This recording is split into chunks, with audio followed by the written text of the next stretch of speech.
Alrighty then. Wow, that got quiet in here. Okay, well, how's it going, guys? It's Jim. I'm finding it pretty interesting how everybody's so focused on the second stimulus package right now when a lot of people still haven't even gotten their first one. Like, seriously, tens of millions of Americans are still waiting on their $1,200 check. What is up with that? And on top of that, another 3.5 million people filed for unemployment last week, bringing the total up to 33.5 million people. And many of those people are still unable to receive unemployment. And on top of that, I also find it interesting how a lot of people on unemployment right now are making more money on unemployment than they would if they were working the normal job. And that's not their fault, it's just how the screwed up system works. But when you have a whole bunch of people who aren't bringing in anything from unemployment, but then you have a bunch of people who are making more on unemployment than they would, it just doesn't make any sense. So we've been struggling with this whole situation for about 2 months now, right? And only receiving a $1,200 check, and for some people, not receiving any, we could all agree that that is not enough money and that's just not gonna cut it. But what is this gonna look like in the near future? What can we see at a second stimulus? What's going to happen and when? In this video, I'm going to break down everything we know so far about future stimulus plans. There's been a lot of proposals, so I'm going to go over all those with you guys. And I'm also going to share you my thoughts and my opinions on what we're likely to see in the near future and when. So let me know what you guys think about this in the comments below. I love getting feedback, and don't forget to smash the like button for the YouTube algorithm. I mean, that's all I'm asking for, guys. Come on. I made this whole video. All you gotta do is click the button and turn it blue. But seriously, guys, it does help my channel. And also, feel free to share this video to any friends and family who's in need of more stimulus funding, because this information could be very helpful. For starters, the PPP and the EIDL are great programs, but they both have some kinks to be worked out of, right? And they obviously need more funding. So the PPP is set to run out. I think it was set to run out today, Friday, the day I'm shooting this video. But who knows, right? And the EIDL is great too, but the problem with that is they never reopened the portal for more people to apply. New applicants, they never opened it back up. Like I said before, there's been many proposed ideas and all different kinds of stimulus plans ideas brought up and proposed in the past couple weeks. These include the Emergency Money for the People Act, the Rent and Mortgage Cancellations Act, the ABC Act, and the newest one, which we actually just heard of today, is the Monthly Economic Crisis Support Act, and of course the Payroll Tax Cut.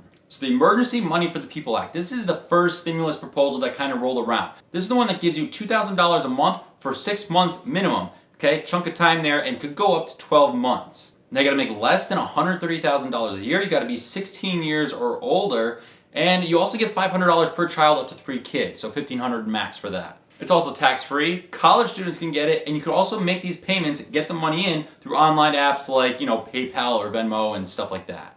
Now this bill, just for the 6 months, you're looking at $2.8 trillion, and if it went for the full year, you're looking at closer to 6. Now the next one up is the Rent and Mortgage Cancellations Act. Now this one's pretty straight up and forward. It kind of does just what it says in the title, is cancel all rent and mortgages for an entire year. And this starts in April 2020. That's right. So if you already made your payments for April, then you would end up getting your money back for that time.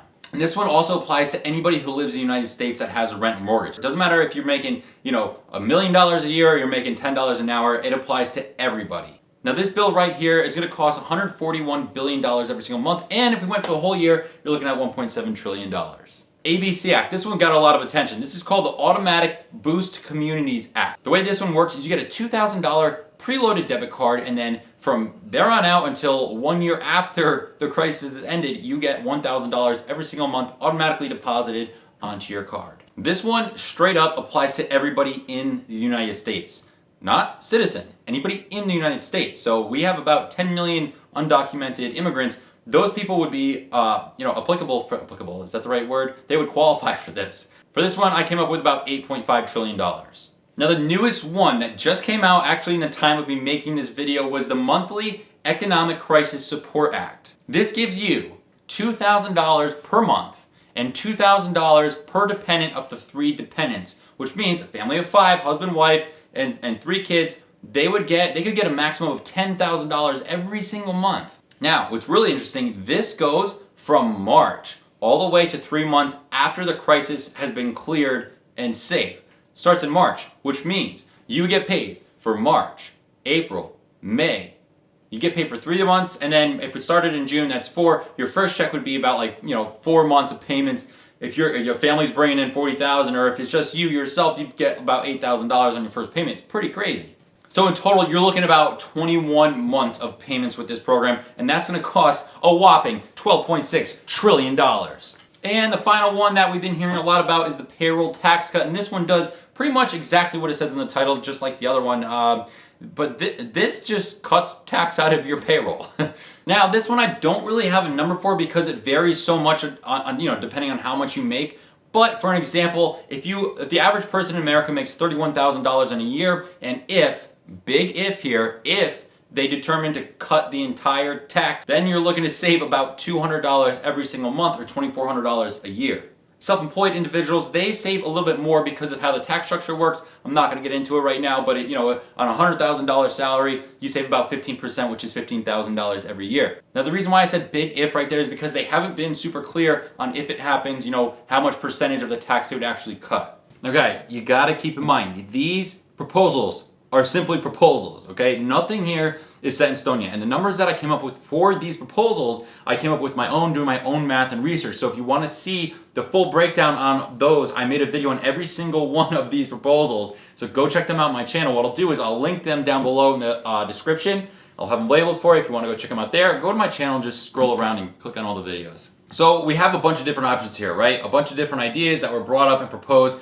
Each and every one has the pros and cons to them, but whether we see one of those in place or multiple of those in place, they're going to be changed drastically. They're going to be altered before they get approved. Now, these are just proposed ideas. They still have to go through the House, the Senate, and the President before becoming a real thing. And during that time, they kind of chip away at things and make alterations and changes as they see fit. And whatever comes next, the next bill is most likely going to have multiple things attached to it, like the past CARES Act. The first CARES Act not only did it have the $1,200 stimulus check, but it also included the PPP, the EIDL, and probably a whole bunch of other crap that we don't even know about. Who knows? So just because these bills were proposed doesn't mean they're a legitimate thing. I mean, they are legitimate bills. They're written down on paper, but that's about all it is. It's an idea somebody came up with. They said, hey, I'm going to write this out on paper, and look, I made a bill. That's pretty much all it is. It's a proposed idea. It's got to get voted on and passed. And the scope of things, in my opinion, I think a lot of these are just kind of too far-fetched, just too unrealistic, and honestly just too good to be true. I think the reason for doing this is just so people could get their name out there and gain publicity and get attention from all this. It's really just sickening though. That's my opinion. So I think in order to come up with a really good prediction on what we're likely to see next, we got to take a look at what we already had, break it down, and let's see what worked really well and what didn't work well at all. So the PPP, this is the Paycheck Protection Program. This is designed to keep your employees employed on payroll. This applies to anybody who is self-employed or they own a small business or whatever. Any small business under 500 employees, this thing applies for. The PPP was designed as a first come, first served basis, and a lot of these big banks, not all of them, but they were prioritizing, big corporations over 500 employees were to get this money. And the reason why they were doing that is because they make more money on the processing fee. For example, Shake Shack applied and they got $10 million out of this program, okay? First of all, Shake Shack wasn't supposed to be allowed to apply, but they applied anyway. And the bank isn't supposed to give them money, but they gave them the money anyway because they earned more money off that $10 million sale, right? Now just think about how far that $10 million could have went to small businesses out there, right? You could have divided that up and gave it to a whole bunch of tiny little businesses out there.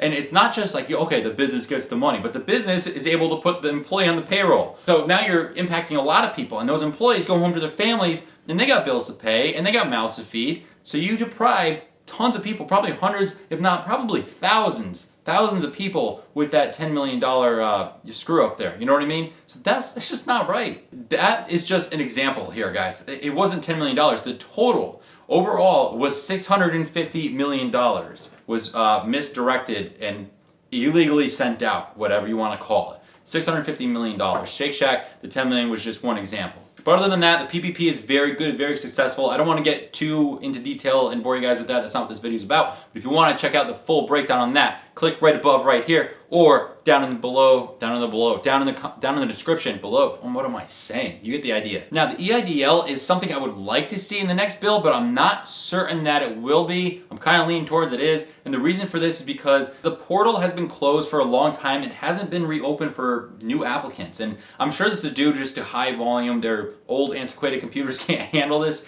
but also because the funds get exhausted so quickly, they're gone before they even come in. But overall, I would like to see more funding for the EIDL and as well with the PPP. Now, what applies to most people is obviously going to be the stimulus. Now, I think the $1,200, it's a good amount of money. It really is, but not for the time frame that it's been. Okay, the checks rolled out mid-April, so it's only been a few weeks, but this thing started in March, and now we're almost at mid-May. We're almost at 2 months here, guys. So $1,200 for 2 months ain't gonna cut it. But $1,200, if they did that once a month or something, I think it's it's not perfect. It's not going to float your whole income. But is it enough to impact you? Yeah, I think so. But definitely not for 2 months. It's just ridiculous. They're dragging this out. Now, as far as the second stimulus check goes, you got to understand that everybody is in a different situation right now. Some people out there are working like nothing has changed. They're still bringing in their own income. You have people out of work, but they're receiving unemployment.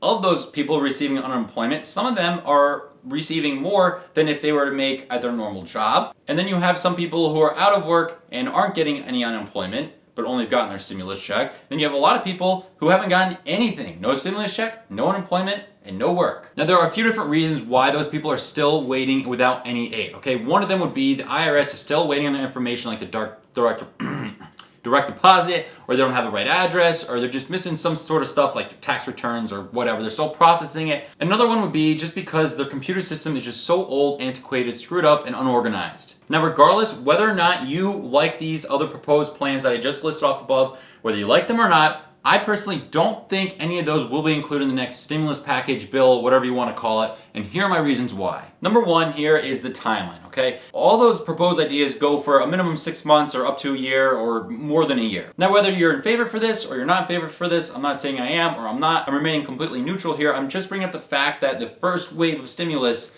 was a one-time payment of $1,200 and people aren't even getting it, you know what I mean? So I don't see the likelihood of them, jumping the gun here and saying 6 to 12 months when they didn't do that to begin with, and they knew how long this thing was going to last. I do like the rent and mortgage cancellation idea. However, it doesn't apply to everybody. It's only, a certain percentage of the country. It doesn't apply to people who have paid off their mortgages or own their property outright or don't pay rent. And another reason is the cost. All these proposals cost in the trillions, okay? Trillions of dollars, and the biggest one was $12.6 trillion, which is, it blows my mind. That's a huge number, you know what I mean? And just to compare it to the $1,200 one-time stimulus check that we got, 150 million people received that at $1,200 a piece. We're looking at $180 billion. Now, I do agree with you, it's not enough money and we haven't gotten enough of it, but even if you double it or triple that, you're still under $1 trillion. My point is just to put it in perspective and compare, you're under $1 trillion with the one we have now versus 12 trillion. But honestly, yeah, I am all for a larger stimulus and for a longer period of time. Now, remember, when it goes through these processes, the House and the Senate, they have to look at things differently. Obviously, they want to help everybody, but they also have to do it in a financially smart, conservative way. It's really a tricky thing here. Now, the only one out of the group that I have a feeling is most likely to happen is the payroll tax cut, and here's my reason why. Number one is obvious. Trump is pushing strongly for it. So if he's pushing strongly for it, maybe it's going to happen. Secondly, it's a great incentive to get America back to work. And the reality is nothing here is going to get fixed and resolved economically until we go back to work and reopen America. So, the two of those things, they go hand in hand. And on top of that, it's not certain, but it's suggested that it may last up to an entire year. And if that's the case, that's a long-term, slowly developed, stimulus plan, trickling effect kind of deal, This puts more money back into your pocket every single month, and this way you have more money to survive on, you have more money to invest with, or whatever you want to do with it, and you have more money to spend and stimulate the economy even further. Now, here's what I personally think is going to happen with the next wave of stimulus. And this is pure speculation, my opinion, my projection, whatever you want to call it. So my predictions are the PPP and the EIDL are going to stay in place. However, they're going to keep being refunded as needed as time goes on, which is great and all, but we need money right now, guys. This is why we need another stimulus check, and this is why I think we're going to see it. Now, I don't think it's going to be any less than $1,200, but I don't know how much more above $1,200 it's going to be. Although personally, I would like to see that check at $2,000. I think that's a good amount, and I think it's justified for the times that we're facing right now. I could also see the payroll tax cut being implemented because of the reasons that I listed before. It provides good incentive for companies and people to get back to work. It puts more money in the people's pockets. It's more of a long-term stimulus thing. You know what I mean? We need long-term. We got to diversify here. I think it's good to have the upfront stimulus and also a long-term thing as well. So if you combine the $2,000 check upfront, you get a lump sum of cash ready to roll, and then on top of that, when you go back to work, you're getting, your payroll tax cut. You're saving a little money every single month over time, and it's like a more long-term stimulus version, right? And it just kind of like trickles down sort of thing. You know what I mean? You know what I mean.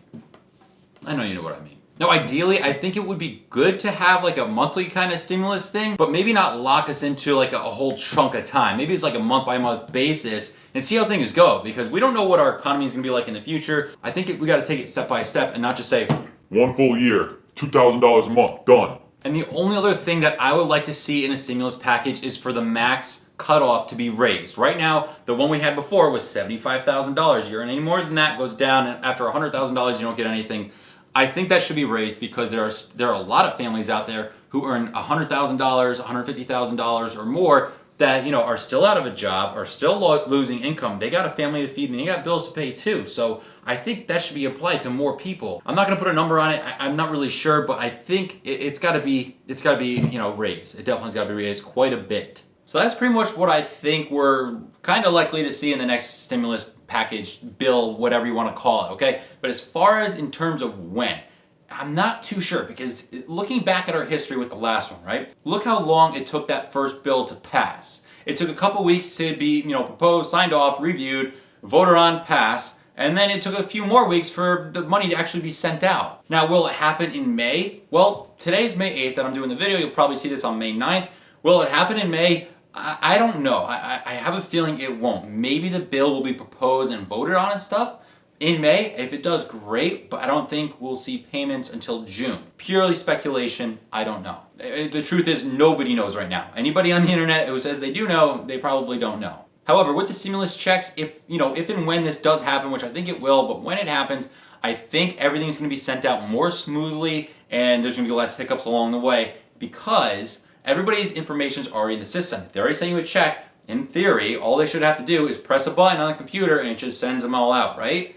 That's what I would think would happen, but you never know. I mean, with the way 2020 is going right now and how much they've screwed up, I like to say that it wouldn't be that complicated, but to be honest, I wouldn't be surprised if something else went wrong. So let me know what you guys think about all this. I love getting feedback, so let me know in the comments. And what would your ideal stimulus be? If you had to choose one from the list above that we already talked about, or if you had to make your own, what would it be? Let me know in the comments. I'm really interested to see. And just remember, guys, all this is pure speculation, my opinion, and predictions, okay? Nothing yet is set in stone and nothing is final. So we're gonna have to wait and see what happens as time goes on. This is a really tough time for everybody right now, not only America, but the whole world. And we're all struggling right now. You just gotta be patient, hang in there, and stay strong. So anyway, guys, thank you for watching my video. I hope you enjoyed it. Don't forget to hit the like button and subscribe if you liked the video, found it interesting or helpful in any way. And other than that, guys, stay safe, stay healthy. I'm Jim Leadus, and I'll see you in the next one.